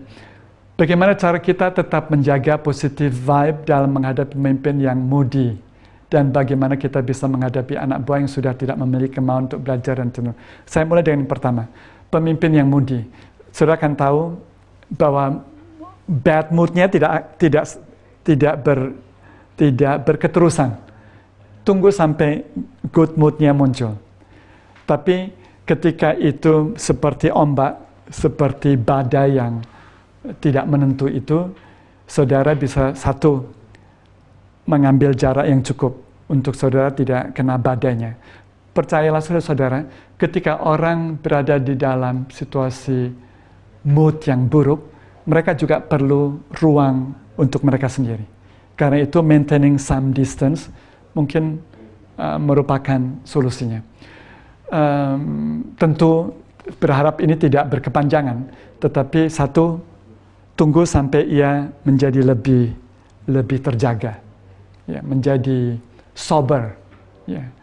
Berharap itu bisa sore harinya, tapi kalau sudah perlu itu, mungkin menunggu 1-2 hari. Tapi tidak ada gunanya mempercakapkan sesuatu yang penting ketika pemimpin saudara berada dalam situasi bad mood. Nah, pesan terpenting dari pertanyaan ini adalah sebaliknya, sebetulnya ini mendiktekan sesuatu kalau saudara menjadi pemimpin. Saudara, regardless of your mood, you can always make it something clear to your own team. Katakan begini, saudara-saudara, mood saya bisa berubah. Kadang saya semeriah, seceria hari ini, tapi kadang wajah saya juga terlihat sangat murung dan ya buruk rupa, untuk tidak mengatakan jelek. Tapi mood saya memang itu sesuatu yang eksis. Tapi saya minta saudara tidak terpengaruh. Jadi semua hal yang penting tetap saudara bisa sampaikan. Walaupun saya punya mood yang buruk. Itu juga cara yang bagus. Seorang pemimpin yang terlatih, itu seorang pemimpin yang champion, itu di satu pihak tahu what is his atau her problems to confront with, tapi ia juga punya cara untuk mengendalikannya. Karena sebagian dari masalah itu tentang diri, itu tidak terhindarkan kadang. Ya. Tapi yang paling penting adalah ia memiliki latihan cukup untuk mengelolanya. Ya.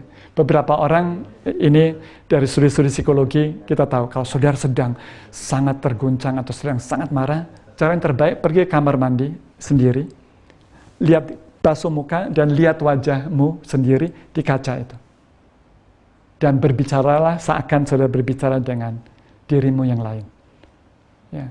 Kan saudara tahu ada dua orang yang berbeda kalau saudara bertemu dengan wajahmu di dalam kaca. Saudara bisa berdialog, dan itu percayalah itu akan membuat your own reason itu muncul lebih jernih. Rasio Anda akan menjadi lebih besar dibandingkan your emotions. Nah, itu satu tips yang gampang dipakai. Tapi yang penting dari tadi itu, maafkan bisa dipulang pertanyaan tadi itu ke Ibu atau Pak Nur tadi. Jadi pesan terpentingnya adalah pemimpin harus memberikan pesan, saran, berita pada anggota timnya. Jangan terlalu terpengaruh oleh mood saya. Karena saya memang begini. Jadi saudara tetap bisa bicara walaupun mood saya buruk. Kalau saudara bisa melakukan itu, saudara naik mungkin 3-4 kelas dibanding dengan pemimpin biasanya. Bagaimana kita menghadapi anak buah yang sudah tidak memiliki kemauan untuk belajar dan cenderung pasif? Apa yang tampak sebagai kehilangan kemauan untuk belajar, cenderung pasif, itu karena ada sesuatu hal yang mungkin kita bisa bantu. Ibu dan Bapak, beberapa orang memang dalam masalah yang sangat serius. Dan kalau dalam studi tentang masalah itu seperti spiral ke dalam.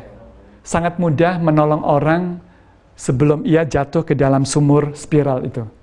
Karena ia hanya diberi dorongan begitu, dia bisa bangun, terjaga, dan kemudian melakukan hal yang lebih konstruktif.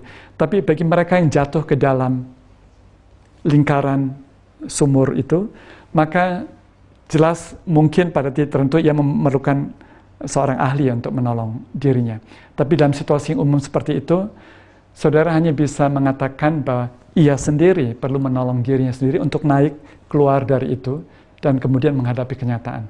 Tapi ini sesi yang bisa sangat panjang, tapi banyak bawahan itu umumnya hanya memerlukan beberapa sentuhan kecil, itu bisa membangkitkan motivasi dan pemikiran positifnya untuk menjadi lebih produktif. Berikutnya, pertanyaan berikutnya, Pak Yudi Darmawan, Pak Daniel, cara efektif membaca ekspektasi pemimpin dan subordinat paling efektif seperti apa? Mungkin seterusnya, tapi pasti ada langkah yang penting. Nah, tentu jauh lebih mudah kalau saudara Pak Yudi punya pemimpin yang sangat artikulatif. Karena itu, kan kita sudah dapat pelajaran tentang transformative communication itu. Tidak hanya efektif, tapi juga orang tahu apa dampak dari berpindahnya informasi. Yang penting adalah tentu saja saudara akan sangat beruntung kalau punya pemimpin yang artikulatif. Tapi kalau saudara dalam situasi yang tidak seberuntung itu, perhatikan body language. Karena kadang-kadang mulut mungkin tidak mengucapkan apa-apa, tapi seluruh body language-nya mengatakan hal yang lain. Tentu saja rumus yang paling sederhana adalah bertanya. Dan selalu ada cara untuk bertanya hal yang sangat sulit sekalipun, ya, tanpa membawa risiko yang penting. Jadi bertanya, nah, Ibu dan Bapak yang membuat di negeri ini lebih soal sosial dan terutama kultural, banyak hal mudah menjadi rumit karena tidak terjadi transformasi yang tuntas ketika orang menjadi bagian dari sebuah organisasi. Orang membawa nilai-nilai lamanya yang sebenarnya tidak terlalu relevan ketika ia menjadi bagian dari sebuah organisasi modern yang baru. Ya. Dan di Indonesia menjadi rumit karena orang sekali lagi membawa nilai-nilai lamanya. Dan banyak norma-norma nilai-nilai sosial yang berlaku dalam sebuah organisasi modern itu tidak lebih dari replikasi dari nilai-nilai lamanya ketika ia tumbuh dan besar di lingkungan pedesaan itu. Jadi ini tentu masalah besar. Karena itu organisasi yang baik perlu menetapkan nilai-nilai baru dan melakukan training yang mampu mentransformasikan anggota baru itu ke dalam cara berpikir baru, dalam mindset baru, dalam state of mind yang baru. Sehingga masalah-masalah seperti ini tidak terjadi. Kalau kita punya masalah seperti ini, itu pesan terpentingnya adalah organisasi ini tidak cukup memiliki training yang memadai untuk membuat transformasi itu terjadi dengan baik. Kalau orang masih punya ewoh-pekewoh, pasti maksudnya itu kesulitan untuk menyampaikan hal yang sebenarnya atau mengetahui hal yang penting. Ya. Aryo, apakah dari 5 faktor dalam pendekatan dengan nasabah tidak dapat terpenuhi salah satunya? Apakah dari 5 faktor dalam pendekatan dengan nasabah tidak dapat terpenuhi salah satunya? Apakah dapat terlaksana? Ya, saya kira selalu Ibu dan Bapak akan bisa belajar justru pada saat berinteraksi secara langsung. Bertemu, being there, itu seringkali mengalahkan 25 buku yang saudara perlu baca mendahului pertemuan itu. Dan kalau saudara mau mengambil risiko yang lebih kecil, bertemulah dengan orang-orang terdekatnya dan minta mereka berbagi pengetahuan tentang orang itu, jadi tentang nasabah itu. Ya, jadi selalu ada cara yang, sekedar contoh, dulu untuk disertasi saya melakukan interview secara mendalam dan panjang. Saya menemui mereka 5 kali dalam sepanjang 2 tahun. Ada 50 orang yang saya wawancara dengan cara seperti itu. Tapi sebelum saya menemui orang-orang itu, kebetulan intelektual, the most prominent Indonesian intellectuals during the 90s under the New Order, itu saya pelajari bukunya, pemikiran-pemikirannya, statement dia di koran, mereka di koran. Bahkan saya juga menemui para wartawan yang sering mewawancarai mereka. Saya menemui para editor, dan seterusnya, dan seterusnya. Jadi saya datang sebagai orang yang memiliki pengetahuan tentang, jadi well-informed individu. Pak Iwan Jaya Laksana. Bagaimana cara managing up dan managing down as a leader agar kita sebagai middle management dapat menyelaraskan hubungan yang harmonis dengan latar belakang, kultur budaya, dan gaya kepemimpinan yang berbeda dan cara cepat, efektif, dan efisien buat tim yang solid dalam mencapai target. Sehingga sebenarnya semua percakapan kita berkaitan dengan pertanyaan ini, Pak Iwan. Jadi ya, kalau saudara pemimpin, buatlah itu jelas, sejelas, sedemikian rupa sehingga bawahan saudara tidak lagi perlu bertanya-tanya begitu banyak tentang hal yang sederhana. Tetap saja selalu ada sisa, selalu ada residu yang membuat mereka tetap punya pertanyaan. Tapi saya tidak berharap pertanyaan itu tentang the core issues of your mandate. Karena kalau itu menjadi pertanyaan berarti tidak ada komunikasi yang efektif dan transformatif itu. Yang itu kalau sebagai pemimpin, tapi sebagai anak buah, Ibu dan Bapak, ini sesuatu yang tidak terucapkan, ya, it goes without saying, dan tidak ditemukan di buku-buku.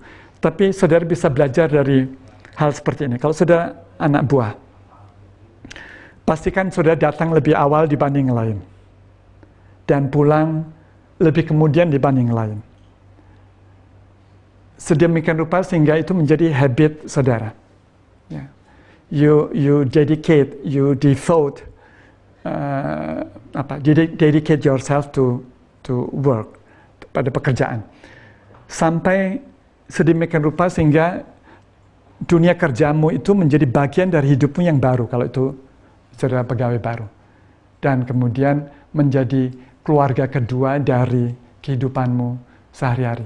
Tapi yang sama pentingnya dengan itu adalah pastikan ketika saudara menjadi anak buah, semua orang tahu bahwa oh, ini orang yang bisa diandalkan. Oh, orang ini selalu ada membawa solusi, membawa jawaban untuk semua pertanyaan. Kalaupun belum ada jawaban, esoknya ia akan datang. Jadi kelihatan orang yang penuh dengan energi positif, dan itu seperti tersedia untuk semua orang yang membutuhkan. Jadi terbuka dan seterusnya.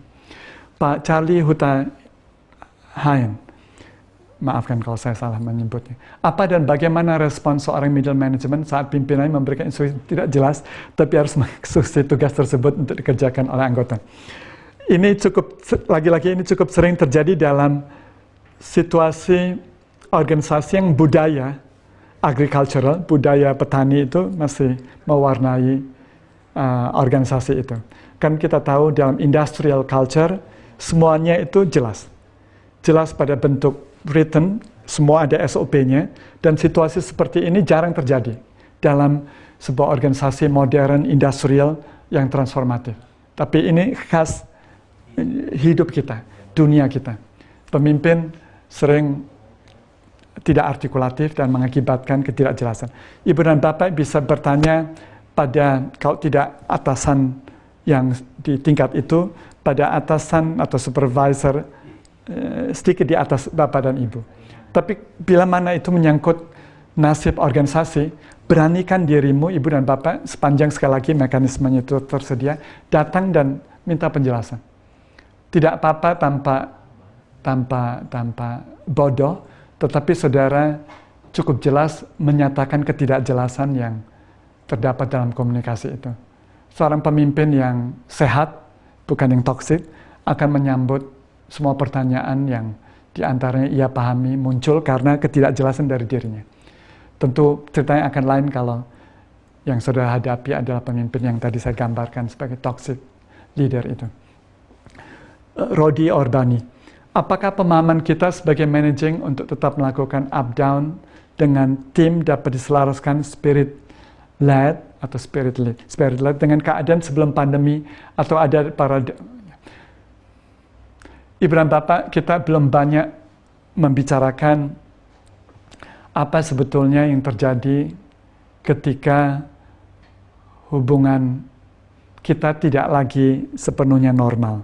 Normal itu maksudnya seperti biasanya. Ada tatap muka, ada aktivitas bersama. Ini kan kita tidak hidup di dalam situasi. Kita memang, paling tidak saya tidak pernah mengangkat ini sebagai isu yang cukup mendapatkan waktu untuk dibicarakan. Tetapi jelas bahwa cara kita berinteraksi berbeda. Saya kira sense of groupness juga betapapun kita sudah mengusahakan dengan semua teknologi modern tersedia, itu akan tergerus.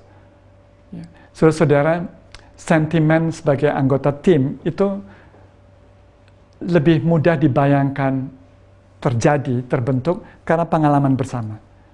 Dan yang kita sebut dengan pengalaman bersama ini tidak terjadi.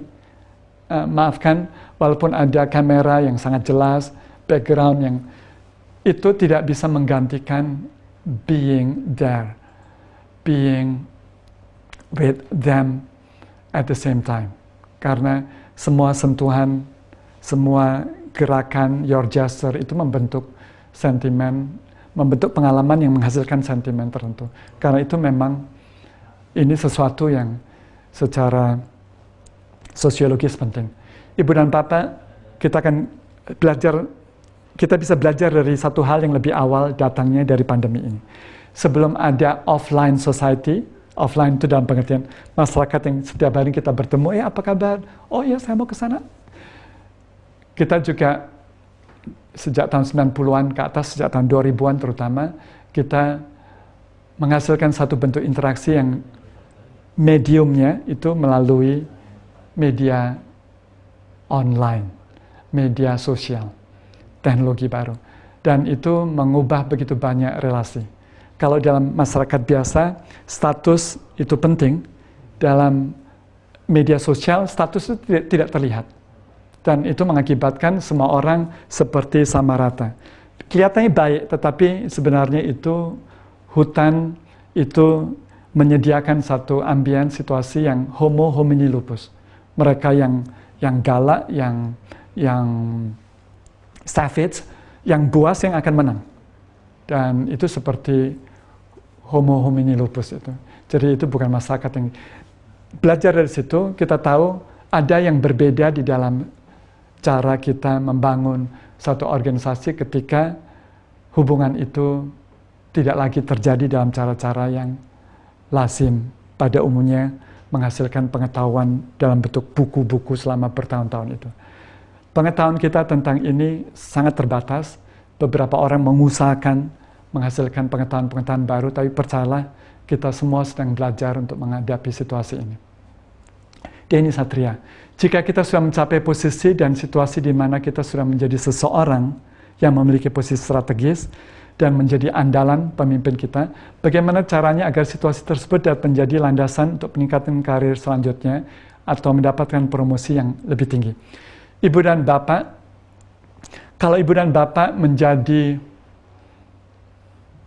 individu andalan dari pemimpin, itu jelas sesuatu yang bagus, tetapi pada saat yang sama itu juga dapat menghasilkan sejumlah isu problematis.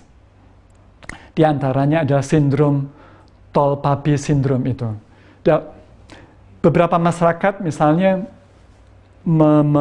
mendorong agar tidak ada yang menonjol di dalam kelompok. Dan kalau ada orang menjadi menonjol karena tadi sifat dapat diandalkan itu ia akan segera mendapatkan hukuman dari teman-temannya. Nah, ini ada satu situasi yang mungkin tidak saya sebut secara khusus dalam slide itu, tapi itu satu situasi yang dapat timbul manakala saudara mencapai sukses itu, yaitu pujian dari pemimpin, tapi juga sebaliknya ada ancaman lain yang datang dari your peers peer group saudara. Karena itu salah satu tips yang penting adalah kalau saudara menjadi center of gravity, menjadi golden boys atau golden girls dari pimpinan, saudara perlu belajar lebih banyak lagi tentang bagaimana menjadi rendah hati.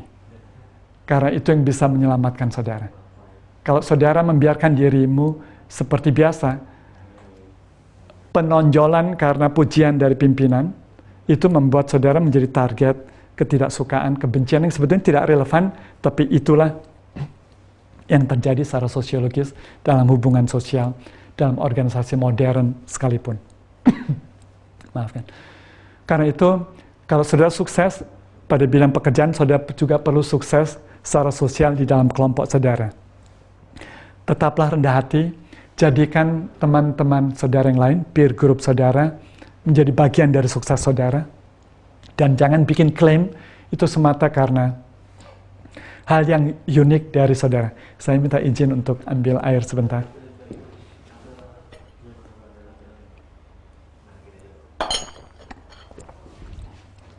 Terima kasih. Ibu dan Bapak, saya lanjutkan. Jika boleh diprioritaskan, mana yang menjadi urutan pertama antara managing up dan managing team. Secara praktek, managing team sangat penting dalam produktif.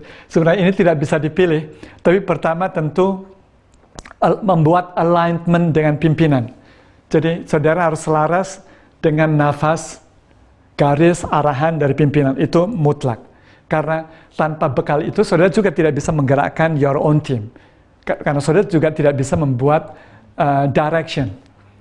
Kalau saudara sendiri tidak paham atau tidak mendapatkan apa yang menjadi mandat dan yang hendak dicapai oleh pimpinan. Karena itu banyak hal penting itu mengalir dari atas ke bawah.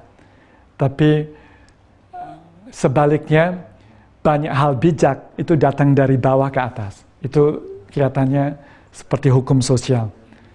Hal yang penting mengalir dari atas ke bawah, tapi kebajikan itu seringkali datang dari bawah ke atas. Saudara tidak mungkin sukses kalau saudara sendiri tidak bisa mengelola anggota tim. Bagaimana menghadapi situasi apabila sudah mendapat kepercayaan dari pimpinan? Apabila ada pekerjaan lain yang tidak direct langsung berdampak terhadap job desk dan KPI pribadi, lebih relevan dengan job desk kelompok lain. Apakah perlu dijelaskan bahwa pekerjaan yang diperintahkan berpenanggung jawab kelompok maksudnya? Mohon arahannya. Pertama, fokus pada pekerjaan saudara. Ya. Kan ada olok-olok tentang prajurit yang ditanya, tugas saudara apa? Siap, melaksanakan perintah komandan. Itu jadi olok-olok militer barat ketika memahami militer Melayu. Karena mereka hanya tahu melaksanakan perintah komandan. Tapi tentu dalam organisasi modern bukan itu yang terjadi. Tiap orang, tiap unit punya tugasnya sendiri-sendiri. Tapi itu juga problem, karena semakin well-defined, semakin itu didefinisikan secara ketat, selalu percayalah ada loop, ada sisa yang tidak menjadi bagian dari siapapun. Nah, saudara-saudara, sisakan sebagian dari hidup organisasimu itu untuk mengambil pekerjaan-pekerjaan yang tidak ada job desk-nya. Percayalah, itu selalu ada tersisa, selalu ada residu yang tidak tersentuh. Tapi pastikan bahwa pekerjaanmu itu terpenuhi dengan baik. Baru pindah ke tempat lain. Itu membayangkan pada sebuah organisasi yang rigid, secara rapi, terdefinisikan. Tapi kan kita tahu, banyak organisasi tidak seperti itu. Apalagi di dalam budaya yang sangat longgar seperti budaya kita itu. Karena itu, be luwes, be fleksibel untuk juga mengambil pekerjaan-pekerjaan yang tampaknya seperti tidak merupakan bagian dari your job desk, tapi mungkin relevan untuk membangun kebersamaan dalam satu tim. Bagaimana bila dalam satu unit tidak memiliki sikap staffship yang sama sehingga laju tim menjadi tidak seimbang? Apa yang sudah seharusnya leader lakukan?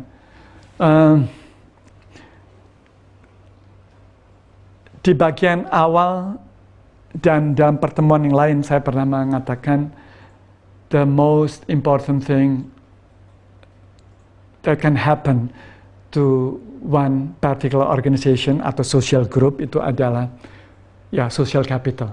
Social capital itu ya mutual trust, cooperations, kepercayaan akan nilai-nilai yang sama, dan itu memang pekerjaan seumur hidup atau seumur organisasi yang terus harus dibangun, dikuatkan, direkatkan untuk semua orang menjadi satu, terikat karena nilai-nilai norma-norma yang sama itu. Dan itu umumnya tidak ada di dalam job desk, tetapi it goes without saying.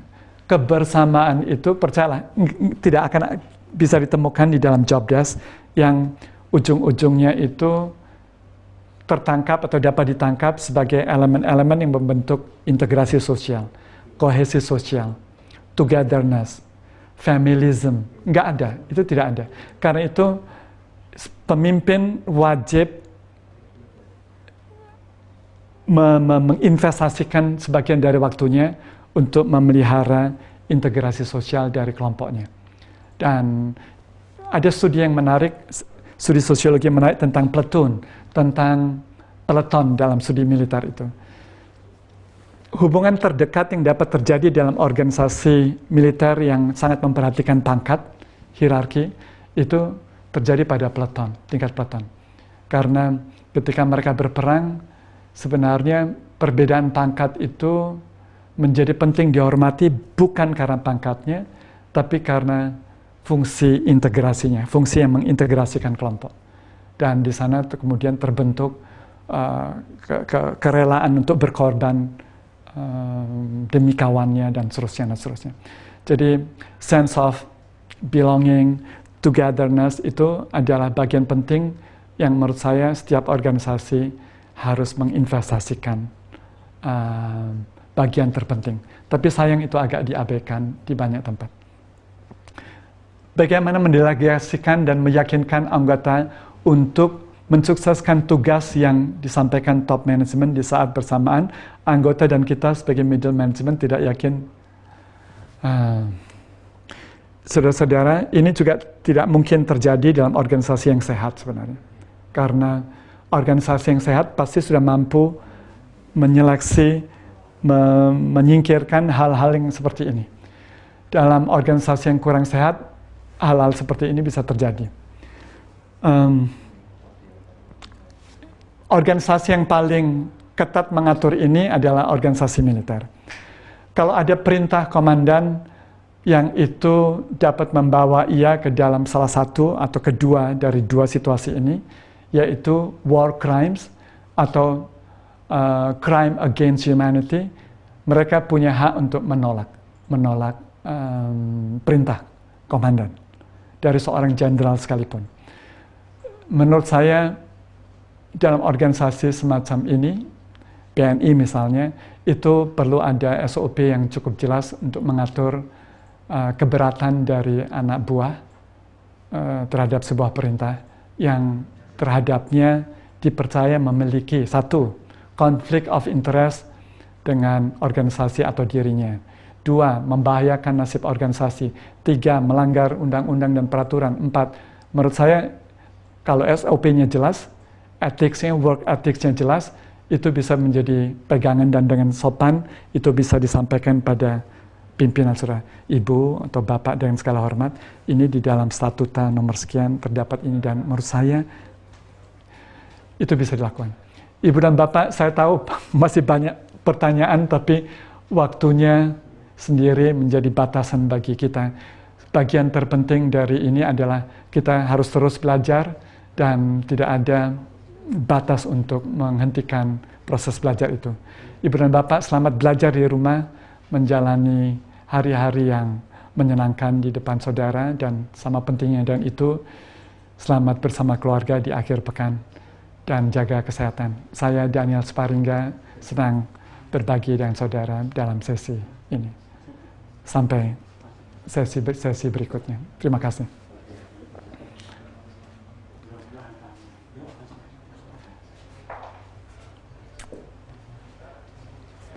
Baik, terima kasih Bapak Daniel Sparingga atas insight dan new knowledge yang keren banget Pak tadi. Jadi yang perlu di-highlight pada tadi ini sangat menarik dan sangat challenging bagi leader dan tim bagaimana cara kita mengemas dalam sebuah package yang menarik teori dari managing up dan managing down.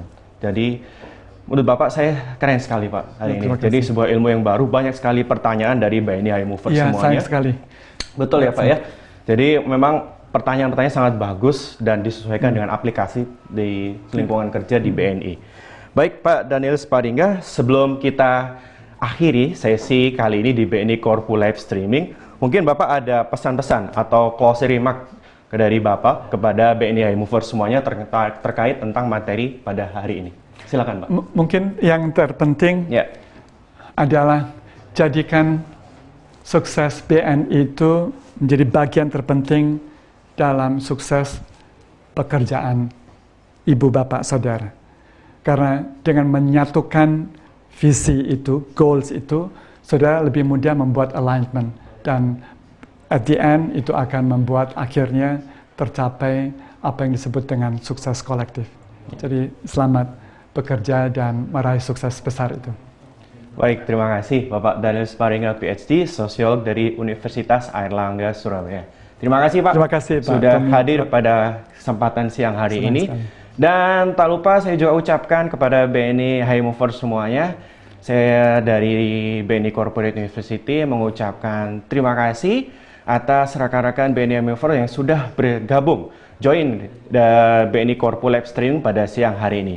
Jangan lupa kita selalu terapkan protokol kesehatan dalam lingkungan kantor dan lingkungan keluarga ya, agar kita terhindar dari virus corona dan kita tetap sehat dan semangat dan produktif di era pandemik seperti ini. Dan rekan-rekan semuanya, jangan lupa kita juga nanti ingatkan sekali lagi untuk BNI High Movers semuanya, saksikan suplemen-suplemen pengetahuan yang ada di BNI Corporate University. Pastinya sudah subscribe belum untuk channel YouTube di BNI Corporate University? Nah, saya ingatkan sekali lagi kepada High Movers semuanya untuk subscribe di channel BNI YouTube Corporate University agar kita tidak terlewatkan suplemen-suplemen pengetahuan dengan narasumber-narasumber terbaik dari BNI Corporate University, dan pastinya itu menjadi semangat kita dalam belajar di era pandemik seperti ini. Oleh karena itu, mari kita sama-sama tingkatkan terus atensi kita terhadap suplemen-suplemen pengetahuan, dan jangan lupa ya, kita tetap harus belajar dan bekerja secara extraordinary, luar biasa sekali. Baik rekan-rekan semuanya, informasi tadi mengakhiri kebersamaan kita pada siang hari ini. Mewakili seluruh tim yang bertugas, kami mohon undur diri. Saya Tommy Permadi dari BNI Corporate University mengucapkan selamat berakhir pekan untuk rekan-rekan semuanya, dan terus semangat dan tetap kerja extraordinary. Salam solusi BNI High Movers. Wassalamualaikum warahmatullahi wabarakatuh.